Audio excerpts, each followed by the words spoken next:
Hello friends, welcome to the another video of learning English. আজকে আমাদের topic হলো how to use had it not been. এই had it not been আমরা কখন সেন্টেন্সের মধ্যে ইউজ করব।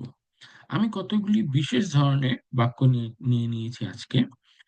যেমন, যদি আমার বাবা মায়ের সমর্থন না থাকতো আমি পড়াশোনা করতে পারতাম না। যদি ডাক্তার সময় মতো হস্তক্ষেপ না করতেন রোগী হয়তো বাঁচাতে পারতেন না। যদি তার দৃঢ় সংকল্প না থাকতো সে তার লক্ষ্য অর্জন করতে পারতো না। যদি বৃত্তি না থাকতো সে কলেজে পড়ার সামর্থ্য রাখতে পারতো না। যদি ভারী বৃষ্টি না হতো খেলা সময় মতো শুরু হতো। তাহলে বুঝতেই পারছেন এই সমস্ত বাক্যগুলো একটি বিশেষ ধরনের। যেমন, যদি তা না হতো বা না ঘটতো তাহলে এটা হতো বা এটা হতে পারতো না বা করতে পারতাম না। তো এই ধরনের জিনিসগুলো আমরা আজকে had it not been use করে কি করে ইউজ করতে হয় সেটা শিখবো। ওকে, দেন লেটস গেট স্টার্টেড।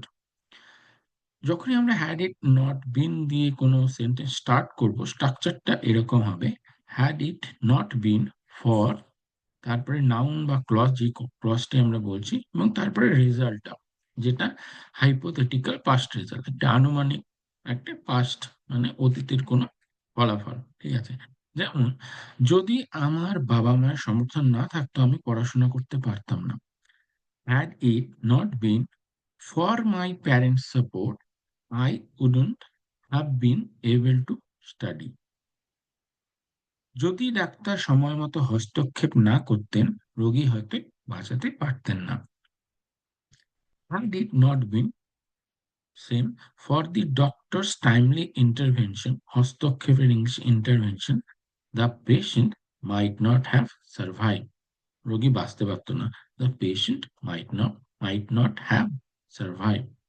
যদি তার দৃঢ় সংকল্প না থাকতো সে তার লক্ষ্য অর্জন করতে পারতো না। দৃঢ় সংকল্প মানে হচ্ছে ডিটারমিনেশন। কোনো কাজে সে যদি ডিটারমাইন্ড না থাকতো সে কোনো কিছুই অ্যাচিভ করতে পারতো না। ঠিক আছে?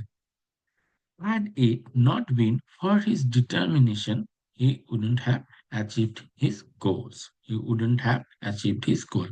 এইভাবে আমরা আরো কতগুলো এক্সাম্পল দেখে নেব এবং শেষে নিজেরাও প্র্যাকটিস করব। যদি বৃত্তি না থাকতো সে কলেজে পড়ার সামর্থ্য রাখতে পারতো না। Had it not been for the scholarship, he wouldn't have been able to afford college. বৃত্তি মানে হচ্ছে স্কলারশিপ, ইংলিশে scholarship. wouldn't have been able to afford college, আমরা যে সবসময় বলি যে অ্যাফোর্ড করতে পারবো না বা অ্যাফোর্ড করতে পারি, ও তো এটা অ্যাফোর্ডই করতে পারে না। সামর্থ্য, তার সামর্থ্য নেই বা সামর্থ্য রাখতে পারে না।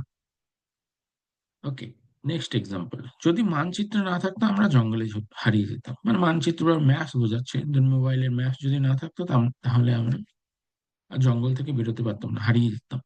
Had it not been for the map, we would have gotten lost in the forest. We would have gotten lost in the forest. যদি ভারী বৃষ্টি না হতো খেলা সময় মতো শুরু হতো। যদি ভারী বৃষ্টি না হতো খেলা সময় মতো শুরু হতো। Had it not been for the heavy rain, had it not been for the heavy rain, the match would have started on time. যদি ঘড়ির অ্যালার্ম না থাকতো আমি ঘুমিয়ে পড়তাম।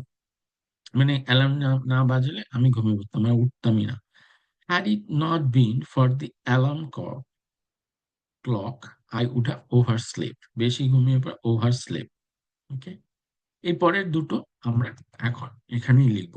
যদি তার পরামর্শ না থাকতো আমি হয়তো একটি বড় ভুল করতাম।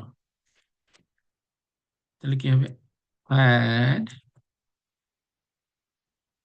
it not been, তারপরে ফর, স্ট্রাকচার অনুযায়ী ফর, তার পরামর্শ না থাকতো, হিজ বা হার অ্যাডভাইস,